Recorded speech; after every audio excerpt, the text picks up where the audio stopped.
Pues iniciando la charla sobre anticoncepción, como podemos ver en la imagen central, la anticoncepción es un campo amplio y variado, pero antes de adentrarnos en métodos anticonceptivos concretos, deberemos establecer una serie de conceptos básicos. Para ello, deberemos definir en qué consiste un método anticonceptivo. Es aquel que impide o reduce significativamente la posibilidad de una fecundación en mujeres fértiles que mantienen relaciones heterosexuales que incluyen coito vaginal. Como ya ha dicho el doctor Domingo en su charla, los jóvenes españoles en general son sexualmente activos, de ahí la importancia y la necesidad de esta charla.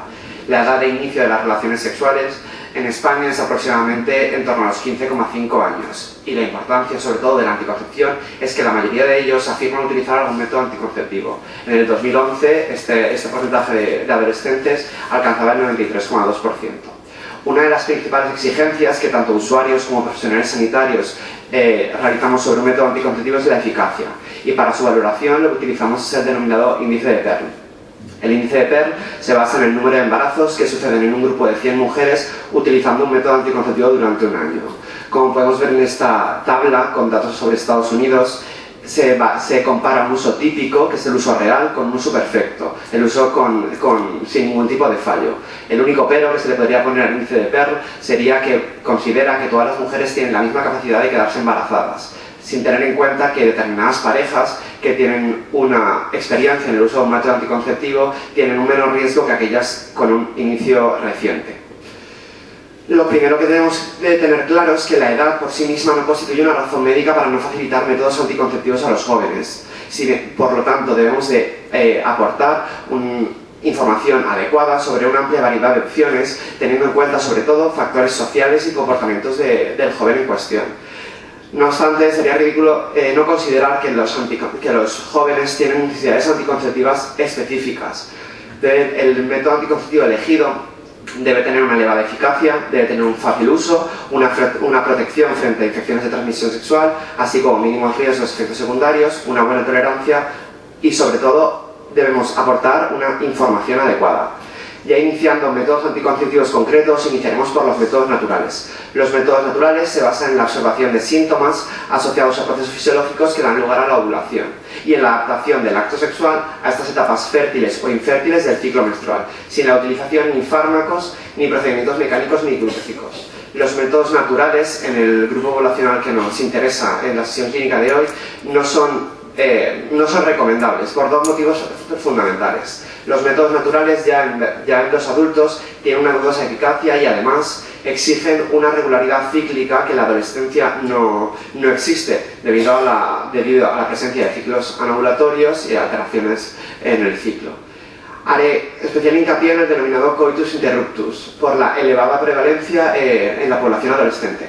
Consiste en retirar el pene de la vagina antes de que se produzca la eyaculación. Existen múltiples factores en contra de su uso, entre los que se encuentran que previa a la eyaculación se produce la expulsión de lubricante que contiene espermatozoides. Además, los espermatozoides tienen capacidad fecundante a nivel vulvar y este tipo de práctica requiere un control extremo sobre la excitación sexual, que esto puede dar lugar a congestiones pélvicas. Otros métodos naturales que simplemente nombraré, se trata del método Gino, que se basa en determinar el momento de la ovulación y evitar relaciones sexuales en el momento previo, en el momento de la ovulación y en el momento posterior. El método Billings consiste en la valoración de la cantidad y la calidad del moco cervical, el de la temperatura basal, que se basa en un ascenso de la temperatura en el momento de la ovulación. El método de la autopalpación, variaciones del cuello uterino con la ovulación. La lactancia, el método sintotérmico, que asocia temperatura basal, Billings o moco cervical y autopalpación. Otro gran grupo de métodos anticonceptivos serían los métodos de barrera. Estos métodos se basan en impedir la entrada o ascenso de los espermatozoides al útero. En primer lugar destaca el preservativo masculino. Se trata de una funda muy fina de vinilo o látex que se aplica sobre el pene en erección. Tiene una eficacia teórica entre el 96 y 97%, con un índice de Pearl entre el 2 y el 15%. La importancia del preservativo radica en que, además de una elevada eficacia anticonceptiva, previene enfermedades de transmisión sexual, lo que es muy importante debido a las prácticas de riesgo en este grupo poblacional. Los únicos inconvenientes que podremos encontrar es que tanto el calor como la humedad y las sustancias liposolubles pueden producir una alteración de su eficacia. La versión femenina del preservativo sería esta, como pueden ver en la imagen de la parte derecha de la pantalla. Se trata de una funda muy fina de poliuretano lubricado con una sustancia a base de silicona. Su eficacia es relativamente menor a su versión masculina, así como un índice de PER relativamente mayor. Al igual que el preservativo masculino, es un método eficaz para la prevención de las enfermedades de transmisión sexual. Los únicos inconvenientes sería la colocación, es un poquito difícil y es bastante poco estético. Por lo que se refiere al diafragma, se trata de una caperuza de látex o silicona que se sitúa en el interior de la vagina, cubriendo completamente el cuello del útero.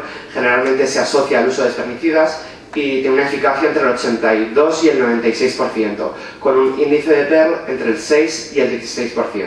Los inconvenientes que se observan con ese tipo de anticoncepción es que requiere encontrar la talla adecuada, la colocación es requiere un poco de entrenamiento y requiere espermicida. Como variantes del diafragma podríamos considerar tanto la esponja como el capuchón cervical. Su índice de PER y su eficacia, su índice de PER es mayor que el del diafragma, su eficacia es relativamente menor y en ambos casos requieren tanto entrenamiento como la asociación con espermicida. Una vez iniciando los métodos anticonceptivos farmacológicos, iniciaremos con la anticoncepción hormonal combinada. Se trata de fármacos compuestos por un estrógeno y un progestágeno, cuyo mecanismo fundamental es la inhibición de la ovulación.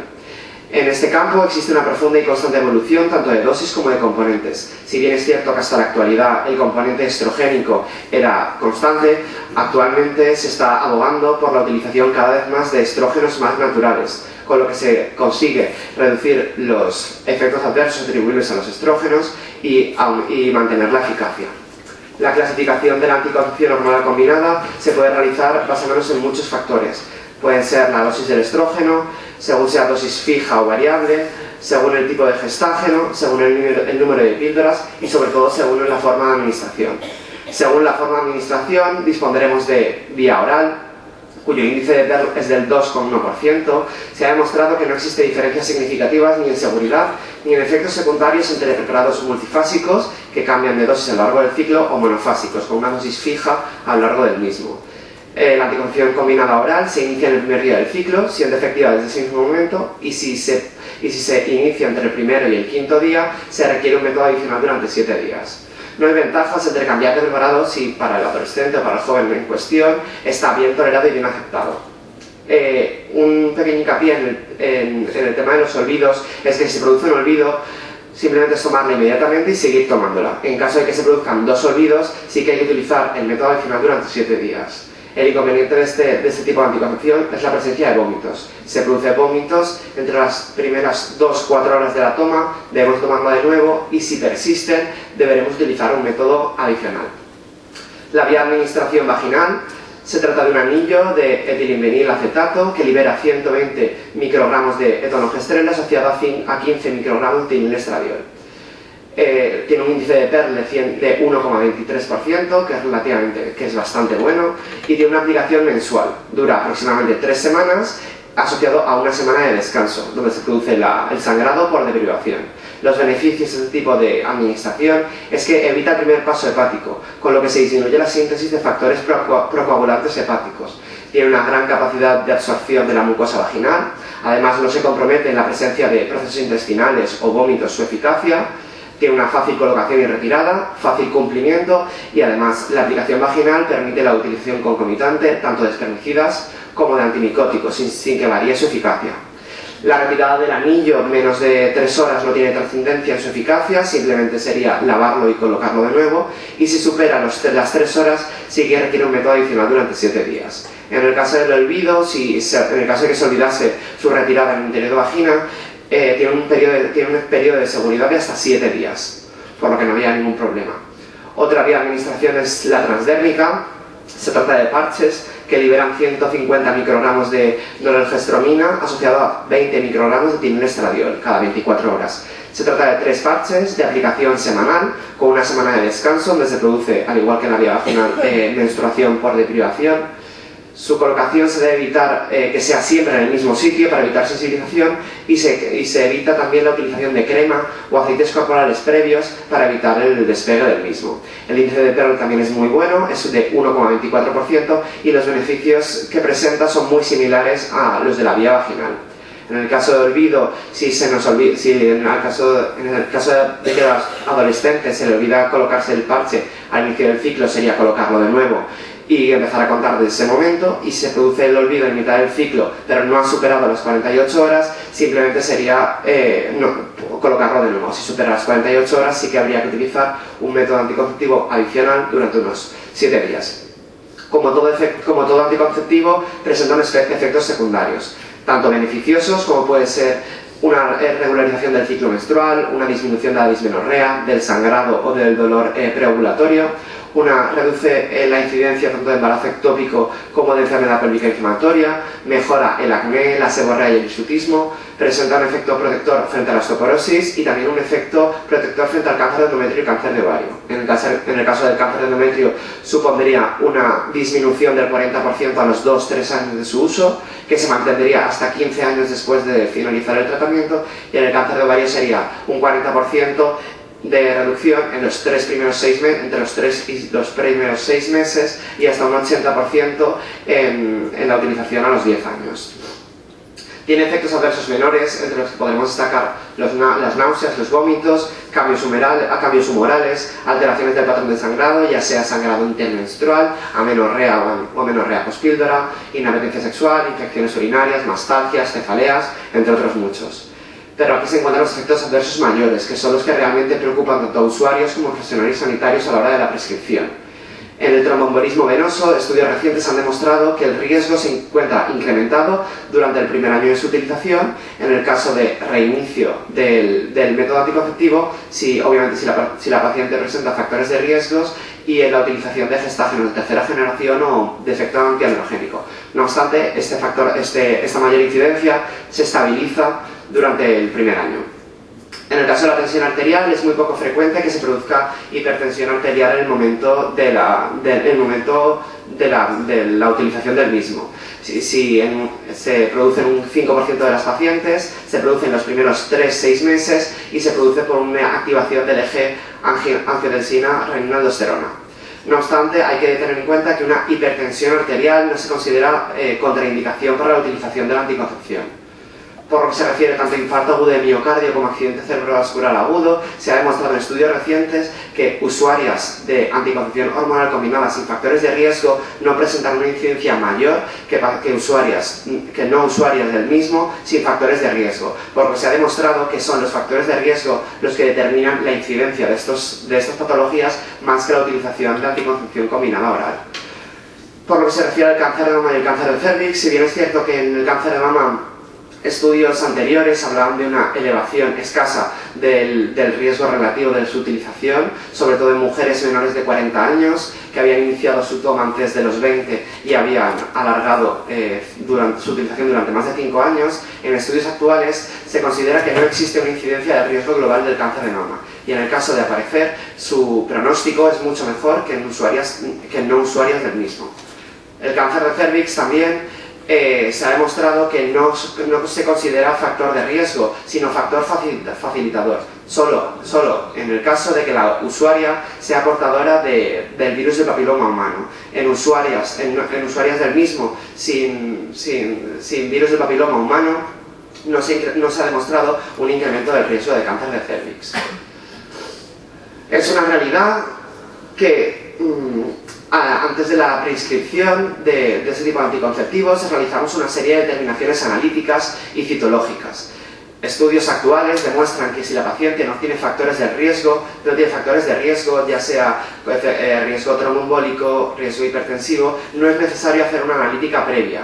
Ni una analítica previa ni una citología, porque no va a cambiar nada la prescripción del mismo. La tensión arterial simplemente debemos hacer una determinación en el momento de la consulta, y el cálculo del índice de masa corporal se refiere sobre todo por dos motivos. Porque la aplicación de anticoncepción hormonal combinada transdérmica está contraindicada si el peso es superior a 90 kilogramos, y que el índice de masa corporal elevado supone un factor de riesgo para el tromboembolismo venoso. La cuestión de los inductores enzimáticos es importante, puesto que disminuye la eficacia de la anticoncepción hormonal combinada. Por ello, cualquier adolescente que haya utilizado un inductor enzimático requiere método adicional durante 28 días después de su utilización. Existe una serie de falsos mitos con este tipo de anticoncepción, que es que se produce un aumento del acné, que se produce un aumento de peso, que son necesarios periodos de descanso y que se produce una alteración de la fertilidad. El aumento de peso no está demostrado, el acné, como he dicho anteriormente, muchos de ellos suponen una mejoría, no un empeoramiento del mismo, y los periodos de descanso lo único que nos puede suponer es un aumento del riesgo de tromboembolismo venoso. La fertilidad se mantiene totalmente intacta después de su retirada. Es una realidad que los hombres cada vez tienen un deseo de controlar su natalidad por sus propios medios. Por ello, actualmente, si bien es cierto que no existe ninguno para uso clínico, sí que están en marcha estudios para conseguir un método anticonceptivo hormonal. Se basarían en la utilización de esteroides sexuales con el objetivo de disminuir la secreción de LH y FSH y como consecuencia la espermatogénesis.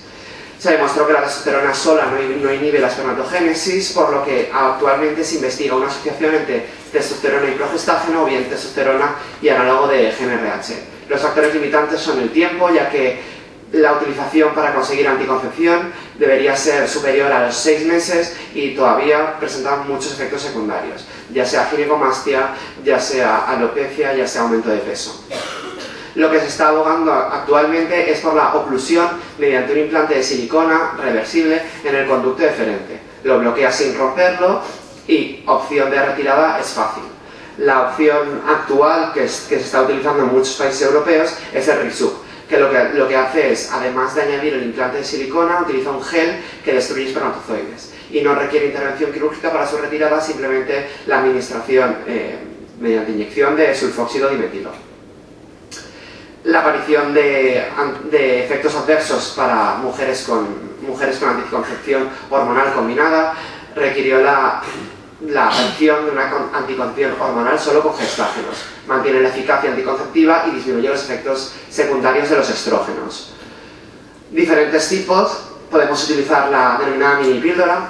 Se trata de 75 miligramos de desogestrel que inhibe la ovulación y produce cambios a nivel del moco cervical. Se inicia en el primer día de la menstruación de forma ininterrumpida y tiene un margen de seguridad de 12 horas. Si se olvida más de 12 horas la toma de la mini píldora, se deberá utilizar un método anticonceptivo adicional durante unas 48 horas. El efecto adverso de la mini píldora se trata de masas quísticas pélvicas entre 10-30 milímetros por la persistencia de crecimiento folicular. Son asintomáticas, no requieren tratamiento y disminuye con el paso del tiempo.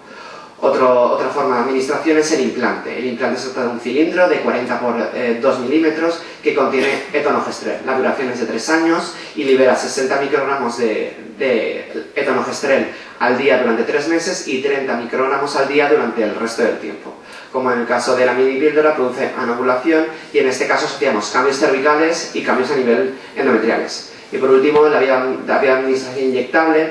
Se trata de 150 miligramos de acetato de medroxiprogesterona, inhibe la ovulación y produce cambios también a nivel del moco cervical y se inicia la primera dosis en los primeros 5 días del ciclo y luego una dosis cada 12 semanas. Tiene un margen de seguridad de 14 semanas y los efectos adversos que se atribuyen al inyectable es un aumento de peso y una disminución del HDL sérica.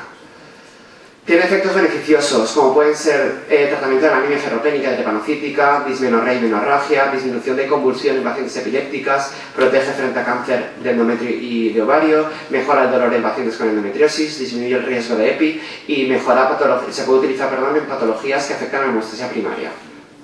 Pero también tiene inconvenientes, como pueden ser la cefalea, el acné, cambios de humor, náuseas, dolor abdominal y mastodinia. Y sobre todo, muy importante, alteraciones en el patrón de sangrado. Los pacientes usuarios de este tipo de anticoncepción deben ser informados muy bien sobre alteraciones en el patrón de sangrado, puesto que constituye una de las primeras causas de abandono. Hay que tener en cuenta que con la mini píldora 2 de cada 10 mujeres no menstruan, 4 de cada 10 mujeres tienen un sangrado irregular y 4 de cada 10 mujeres tienen un sangrado regular. En el caso del implante, un 20% no menstruan tampoco, un 50% tiene un sangrado poco frecuente y un 30% tiene un sangrado frecuente prolongado. En el caso del acetato de medroxiprogesterona, hay que informar que un 70% presentan amenorrea tras el primer año.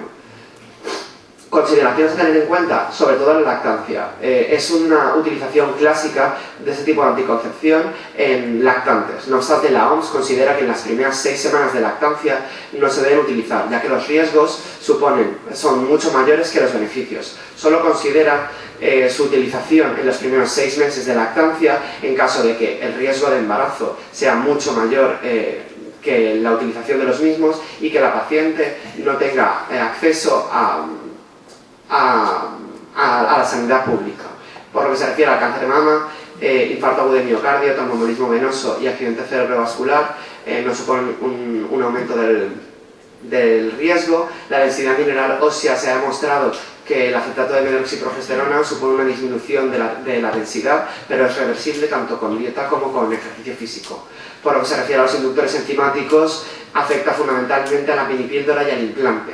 Y al igual que la anticoncepción hormonal combinada, supone un método adicional durante 28 días. Y por lo que se refiere al último método anticonceptivo de uso regular, es el dispositivo intrauterino. La anticoncepción intraútero es aquella que se consigue mediante la colocación a nivel endometrial de una estructura en forma de T. Su utilización en España es baja, del 5%, sobre todo por el pánico traído de Estados Unidos por el aumento del riesgo de enfermedad pélvica inflamatoria con un tipo de dispositivo intrauterino que actualmente ya no se utiliza. Existen diferentes tipos, los de primera generación o inertes, con polietileno y sulfato de bario, los de segunda generación o liberadores de cobre de baja carga, los liberadores de cobre de alta carga o tercera generación y los hormonales o de cuarta generación. Actualmente, debido a su elevada eficacia, solo se utilizan los dos últimos. El mecanismo de acción no existe evidencia del mismo, pero si bien es cierto que al introducirlo presenta una reacción de cuerpo extraño, apareciendo un aumento de la permeabilidad con infiltrado leucocitario que lo que hace es crear un ambiente hostil para la implantación. Atrae a macrófagos que además lo que producen es la destrucción de los espermatozoides. El DIU de cobre tiene acción gameticida y produce una serie de modificaciones que lo que hacen es dificultar la implantación y dificultar también la fecundación. El DIU de levonorgestrel, el DIU hormonal, dificulta la migración del espermatozoide. Las ventajas que suponen la alta eficacia, ya que no depende ni del usuario y no se producen fallos por una utilización incorrecta o inconstante del mismo. De ahí el índice de PER que presentan.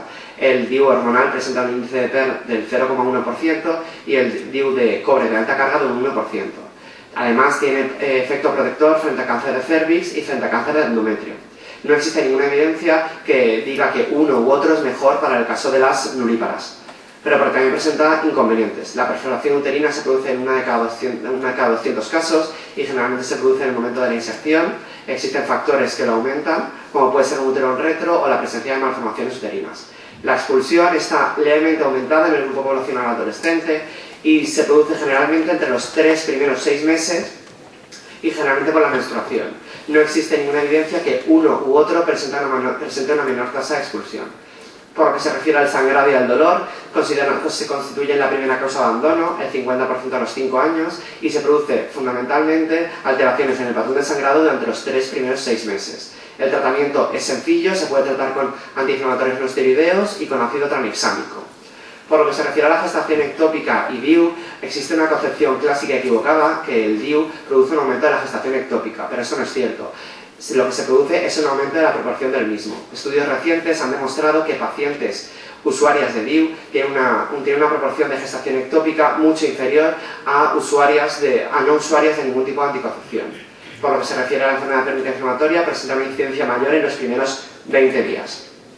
Consideraciones especiales para el grupo poblacional que nos interesa es que en primer lugar debemos descartar la presencia de embarazo. Y debido a una mayor incidencia de infección tanto por clamidia como por gonorrea en población adolescente, es necesario hacer un cribado de clamidia y gonorrea en aquellas pacientes que presenten factores de riesgo. El DIU puede ser retirado en cualquier momento, se puede colocar el DIU de cobre el día de inserción en el que nosotros queramos, dura un máximo de 10 años y el DIU hormonal se coloca en los primeros 7 días del ciclo y tiene una duración máxima de 5 años. La OMS recomienda una única visita tras la primera menstruación o 3-6 semanas post-inserción y después continuar según los planes de salud, generalmente una revisión anual. No obstante, A pesar de toda la batería anticonceptiva de la que disponemos, hay momentos en los que o bien no se utiliza o bien se produce fallo. Para esto disponemos de la anticoncepción de emergencia. Hay que tener en cuenta que se estableció en el Colegio Americano de Obstetras y Ginecólogos que la gestación se inicia en el momento que se produce la implantación del blastocito en la cavidad uterina, lo que se produce aproximadamente a los 7 días de la fecundación. Por tanto, este tipo de anticoncepción no es abortiva, sino es anticoncepción de emergencia. Con lo que queremos evitar es que se produzca la gestación. Existen diferentes métodos, de los cuales actualmente en España se utilizan fundamentalmente 3. El levonorgestrel, que se puede utilizar o bien en una única dosis de 1,5 miligramos o bien en 2 dosis separadas por 12 horas de 0,75 miligramos. Se puede administrar hasta 72 horas después y con este método lo que inhibimos, hacemos una inhibición o retraso de la ovulación. Hay que tener en cuenta que si ya se ha producido el pico de LH, este método no es efectivo. No tiene ningún efecto ni sobre el endometrio ni sobre la gestación. No tiene ningún tipo de efecto teratógeno. Su eficacia depende del momento de su administración. Si se produce antes de 24 horas, tiene una eficacia de un 95%, si se produce entre 25 y 48 horas, de un 85%, y si se produce entre 49 y 72 horas, un 58%. Hay que decir que puede ser eficaz hasta 96 horas, pero su uso no está permitido. No está recomendado en insuficiencia hepática grave ni en síndrome de malabsorción. En el caso de que se produzca su administración en una lactante, se debe administrar tras la última toma y dejar pasar 8 horas hasta que se produzca la siguiente toma. Si se ha administrado inductores enzimáticos en 28 días antes, hay que doblar la dosis, y si se produce vómitos en las primeras 2 horas, hay que repetir la dosis. Está demostrado que no tiene ningún efecto perjudicial para la salud el uso repetido de levonorgestrel. El acetato de ulipristal es otro método utilizado, es un modulador selectivo de receptores de progesterona en dosis única de 30 miligramos, se puede administrar hasta 120 horas y con lo que se consigue con esta administración es inhibir la modulación folicular y la ovulación se pospone. La eficacia durante las primeras 72 horas es de 85-73% y pasadas las 72 horas es de un 61%.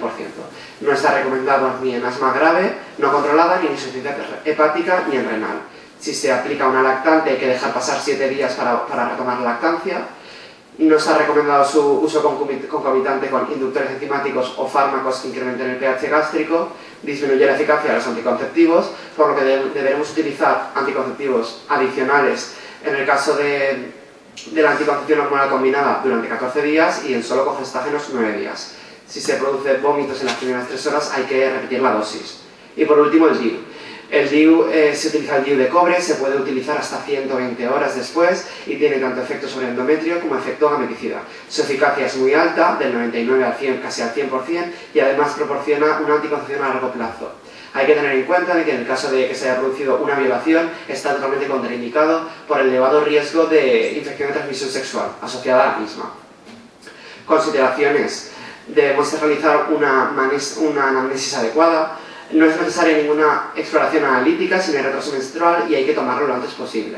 En las usuarias hay que informarles que si la regla se retrasa entre 8 o 10 días se debe descartar embarazo y que presenta efectos secundarios menores, como puede ser náuseas, vómitos, cefalea, mareo, mastodinia o alteración y sangrado. Aspectos legales, además de los que ya ha comentado el doctor Domingo, hay que tener en cuenta que nosotros como profesionales sanitarios nos podemos adscribir a la objeción de conciencia siempre y cuando se haya realizado por escrito y previamente.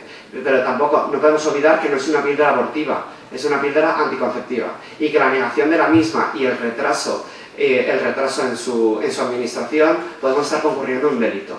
Las indicaciones de fármacos, esto es sabido que si bien es cierto que hay fármacos que tienen eficacia anticonceptiva, si no está indicado en su prospecto está contraindicado su utilización. Por último, como conclusión, decir que en la adolescencia es de elección la utilización de un método hormonal asociado al preservativo, sobre todo porque si bien el método anticonceptivo hormonal tiene una alta eficacia frente al embarazo, no protege frente a infecciones de transmisión sexual, por las que sí que protege el preservativo. Y nada, por último, simplemente deciros...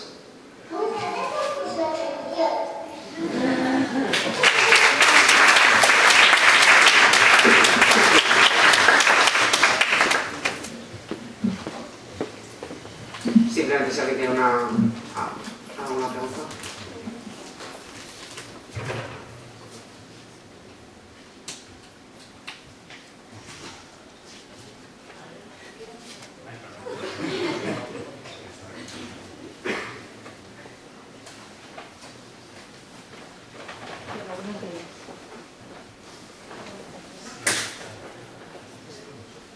Sí, buenos días.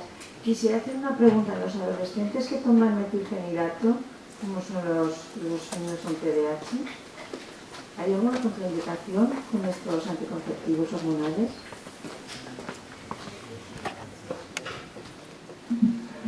El tema de la utilización de derivados anfetamínicos para tratar hiperactividad, como no se consideran inductores enzimáticos, no hay que administrar un método anticonceptivo adicional. Bueno, gracias. Yo tengo también dos preguntas. Bueno, primero daros las gracias y enhorabuena por la extraordinaria presentación, pero yo tengo preguntas un poco más prácticas a lo mejor de lo que nos viene a nosotros, a ver si nos podéis ayudar. En primer lugar, ¿cuál sería el tratamiento anticonceptivo hormonal que elegiríais, después de toda esta explicación, para una adolescente sana y normal? ¿Cuál sería el anticonceptivo que utilizara en caso de que hubiera un hiperandrogenismo o hubiera una bismenorrea? Y, en tercer lugar, que nos cuentes un poco cuál es la situación en España o alguien más del Diane, después de toda la polémica que hubo en Francia durante este verano.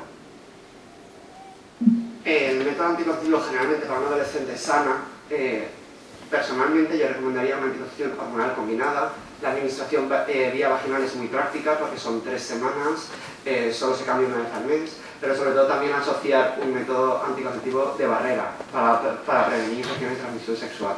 Por lo que se refiere al tema de acné, hirsutismo y hiperandrogenismo, hay determinados anticonceptivos combinados hormonales que están indicados especialmente para ese tipo de casos, ya que si bien es cierto que si consigue alta eficacia anticonceptiva, se mejora la situación del adolescente. Y el tema del Diane, si bien es cierto que en Francia hubo mucha controversia, el Diane aquí en España no está aceptado como uso anticonceptivo. Generalmente se utiliza para alteraciones menstruales, para dismenorrea, para regulación de los ciclos. Entonces, actualmente se sigue utilizando, se ha demostrado que no existe, que el gran pánico que vino de Francia en parte está justificado, pero en parte no, y actualmente se sigue utilizando sin motivo de problema. Pero sobre todo para eso, no como eficacia anticonceptiva, sino como regulación del ciclo. Anticonceptivos hormonales combinados, empezamos con lo de baja dosis o con dosis un poco más alta. Realmente la anticoncepción hormonal combinada hay que individualizarla al adolescente o a la joven. Realmente sus necesidades y sus circunstancias. Si presenta acné, seborrea o hirsutismo, deberíamos utilizar un tipo de gestágeno y sobre todo la dosis y el tipo de estrógeno. Realmente ahora se está abogando por un estrógeno cada vez más natural. El betaestradiol se está utilizando mucho con resultados muy buenos, con menos efectos secundarios que el etilminestradiol. Se está utilizando hasta ahora. Es que he llegado tarde, no sé si habéis hablado de los anticonceptivos para hombres, porque... Sí. Y dado que no hay nadie de la industria farmacéutica, di los nombres, o varios nombres de esos que nos están recomendando que podemos hacer.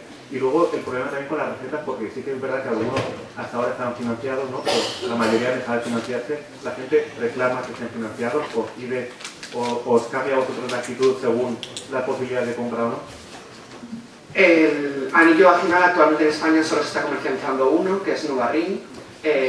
La anticoncepción vía oral y el tema de la seguridad social es un tema un poco con cierta controversia, porque realmente sí que se exige un mayor catálogo de anticonceptivos hormonales orales que sea disponible, pero actualmente disponemos de un catálogo bastante limitado. Entre esos, utilizar uno u otro es lo que he dicho, depende de las características de la paciente.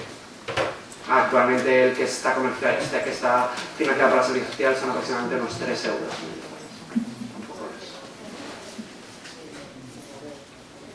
Levobel, Loete también está. Vosotros conocéis la adolescencia y solamente se habla de adolescencia, pero no se limita la edad. Y aquí en España tenemos un gran problema con la edad. ¿A partir de qué edad? Porque claro, realmente sí que pueden los pediatras prescribirlo, y los padres, y claro. A ver, es lo que habíamos comentado antes con el tema del cuando hemos hablado del consentimiento sexual.